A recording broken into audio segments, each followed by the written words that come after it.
We're going to read Revelation 20, and then we're going to discuss 10 considerations. Okay, so what we're gonna, this Lutheran pastor here, he's trying to make the argument that the Bible doesn't teach there's any type of millennial reign of Jesus Christ on this earth. But as we could see, if we're going to get into the Bible itself, so he's going to argue from Revelation chapter 20 that the 1,000 years that's listed in Revelation 20 about the reign of Jesus Christ on this earth, that he's going to rule and reign for 1,000 years, is not to be taken literally. That doesn't, the 1,000 years don't mean a literal 1,000 years. His whole argument. So let's see him.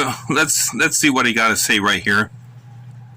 For the thoughtful Christian, the student of the text who wants to read it rightly and wants to consider it rightly, Reverend Graebner is our dead theologian guiding us through our conversation again for a second week in a row. And by the end of the show, we'll let the LCMS theologians from 1989 speak up. At least I'll give you a link to where they can speak up and show us how we can read the Bible as the Bible wants to be read, according to the historic hermeneutical principles, and exegete the text, not eisegete it, in a time, eisegete it, is that a word? In a time when so many want to do that. So we're looking at Revelation 20 and how the 1,000 years are not a literal 1,000 years. Let's read the text here. Got my Bible here, my King James Version Bible here. So here we are, Revelation chapter 20, and it reads thus. It says, "And I saw an angel come down from heaven, having the key of the bottomless pit and a great chain in his hand. And he laid hold on the dragon, that old serpent, which is the devil and Satan, and bound him 1,000 years." So it's the first mention of the 1,000 years there. "And cast him into the bottomless pit, and shut him up, and set a seal upon him, that he should deceive the nations no more, till the 1,000 years should be fulfilled, and after that he must be loosed a little season." So here we go, the first mention of the 1,000 years here. Verse 4 says here, "And I saw thrones, and they sat upon them, and judgment was given unto them. And I saw the souls of them that were beheaded for the witness of Jesus." So this would be the saints that were martyred during the tribulation period. It says, "And for the word of God, and which had neither worshipped the beast, neither his image, neither had received his mark upon their foreheads or in their hands, and they lived and reigned with Christ 1,000 years." So there's that mention of the 1,000 years. So the Lutheran pastor there, his whole argument is that the 1,000 years is not literal. It's not a literal event that's going to take place on this earth when Jesus Christ will rule and reign 1,000 years. Verse 5 says, "And the rest of the dead lived not again until the 1,000 years were finished." This is the first resurrection. So there's the first resurrection mentioned here. It says, "Blessed and holy is he that hath part in the first resurrection." So there's first resurrection mentioned. "On such the second death hath no power, but they shall be priests of God and of Christ, and shall reign with him 1,000 years." So right there, let's just stop. Reverend Tyrell Bramwell, I'm the pastor of St. Mark Lutheran Church in Ferndale, California, where, get this, friend, God's people out here don't need John Nelson Darby's fanciful fiction to make the Bible interesting. No, sir. We find God's truth rich, deep, and substantive just the way he gave it to us. No end times charge distinctions between pre- and post-millennialism. And all the sub-variations, the dispensational premillennialism, and all the different stuff, all of these different millennial positions, they fit into one erroneous category. They all teach a 1,000-year reign of Christ, a literal 1,000-year reign of Christ. And because of this, we're able to throw all of them into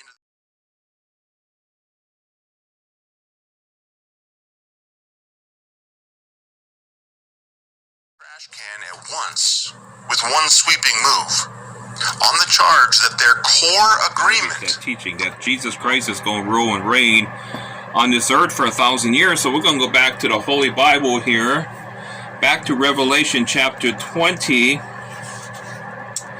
and we're going to find out again. We're going to read this here.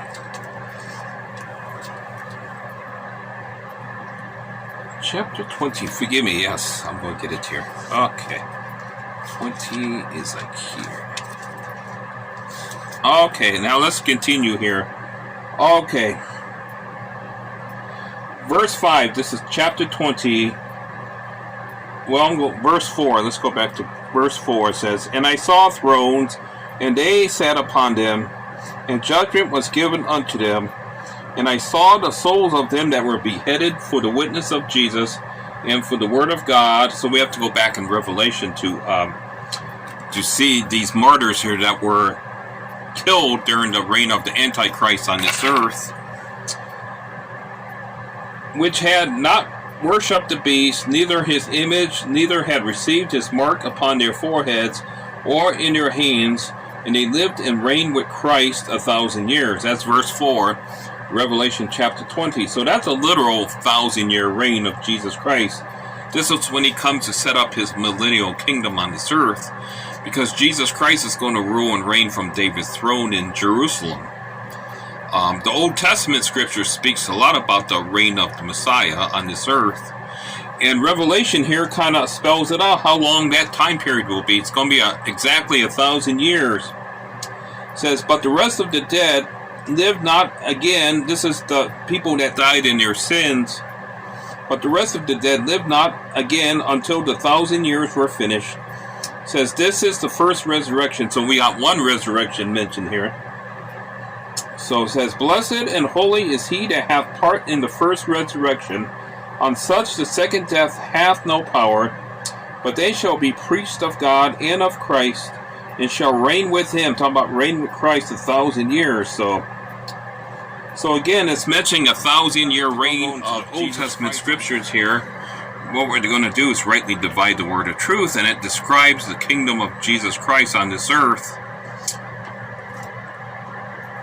We're going to go to Isaiah. The word that Isaiah, the son of Amoz, saw concerning Judah and Jerusalem. And it shall come to pass in the last days that the mountain of the Lord's house shall be established in the top of the mountains, and shall be exalted above the hills, and all nations shall flow unto it. And many people shall go and say, Come ye, and let us go up to the mountain of the Lord, to the house of the God of Jacob. And he will teach us of his ways, and we will walk in his paths. For out of Zion, so that's a real literal place, Zion, shall go forth the law, and the word of the Lord from Jerusalem. That's the city of Jerusalem in Israel. And he, talking about the Messiah, Jesus here, and he shall judge among the nations, and shall rebuke many people. This is during the 1,000-year reign of Jesus Christ. And they shall beat their swords into plowshares, and their spears into pruning hooks.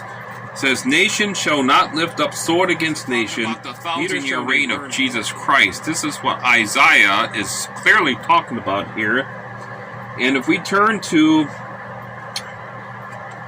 the prophet Zechariah, too, describes the coming of Jesus Christ. Chapter 14 says, Behold, the day of the Lord cometh, and thy spoil shall be divided in the midst of thee.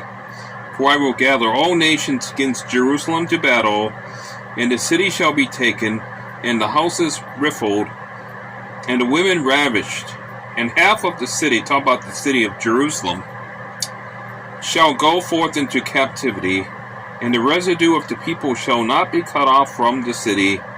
Then shall the Lord go forth. It's talking about Jesus here. He's called the Lord here. It's all caps too. The phrase the Lord is none other than Jehovah. And fight against those nations as when he fought in the day of battle.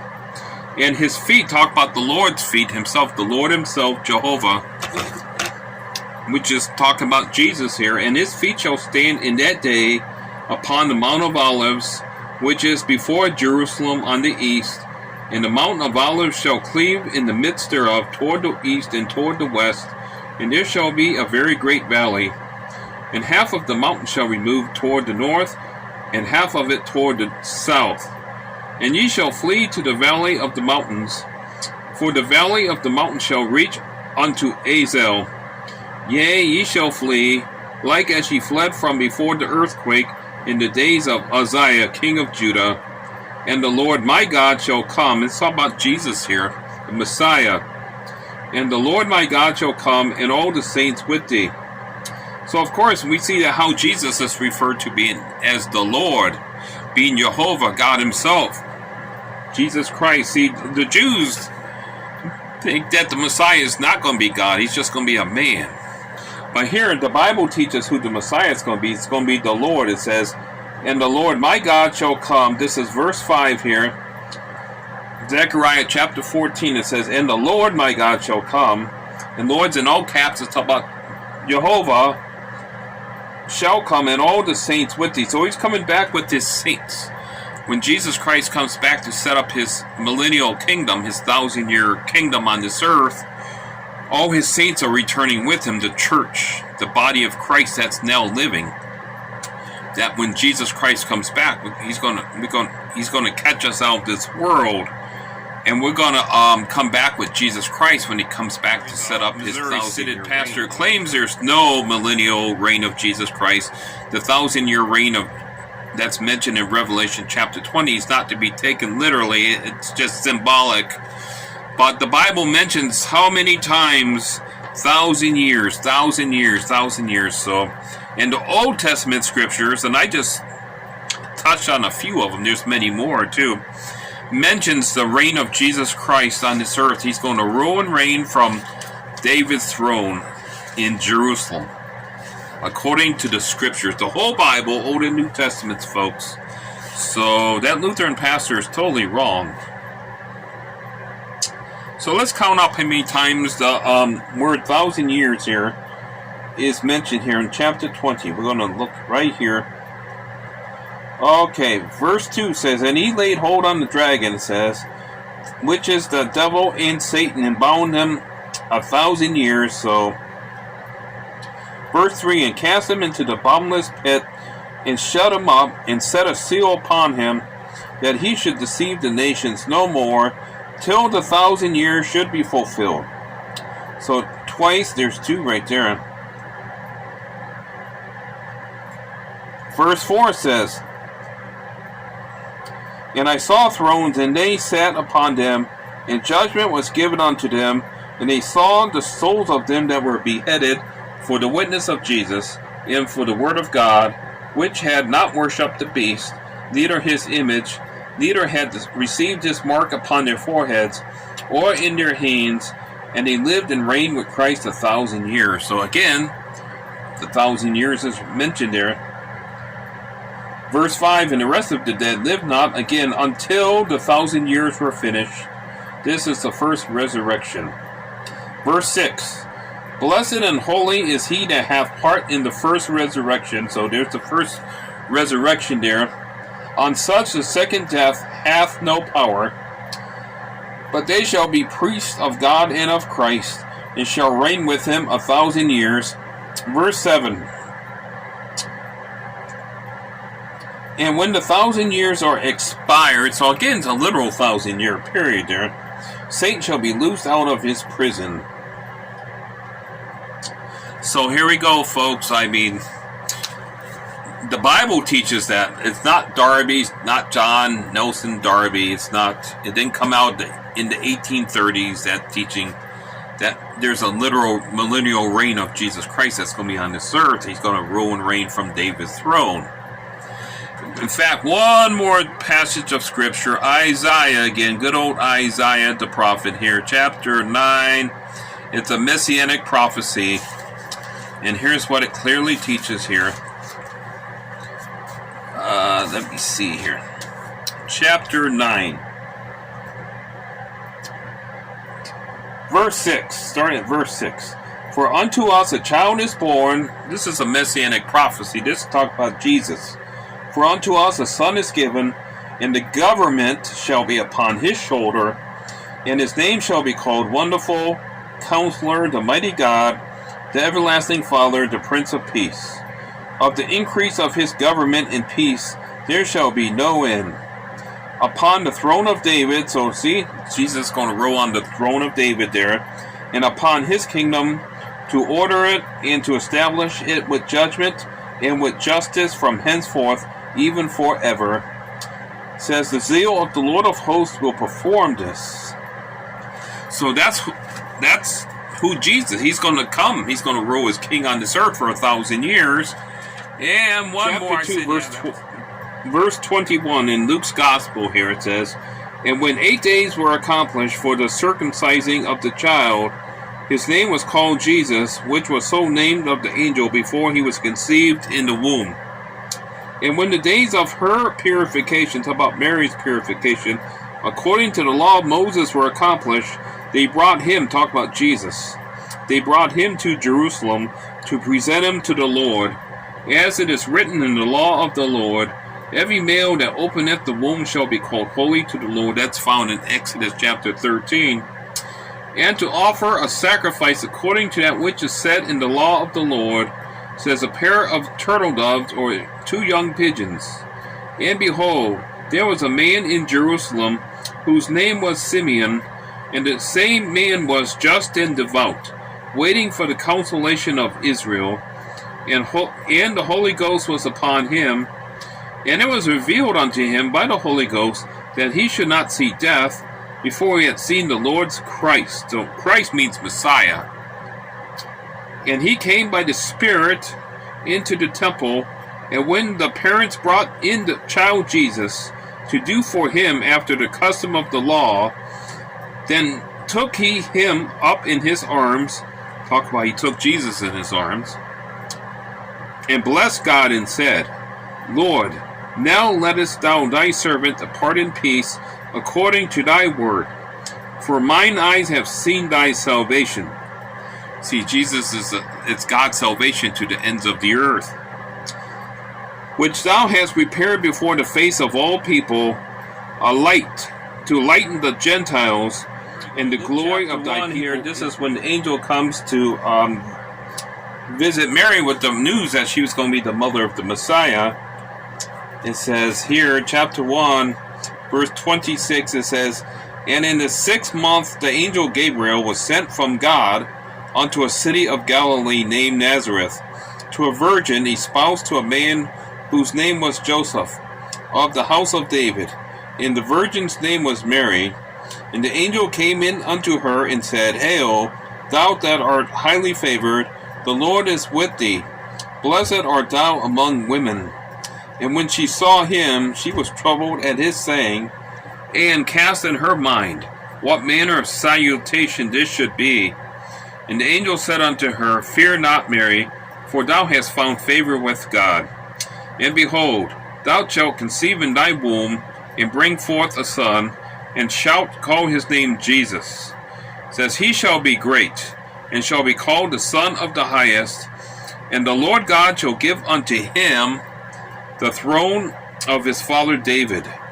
And he shall reign over the house of Jacob forever, and of his kingdom there shall be no end. So the Messiah was to have a kingdom, and he was going to be ruling and reigning from David's throne, just like what we read in the prophet Isaiah.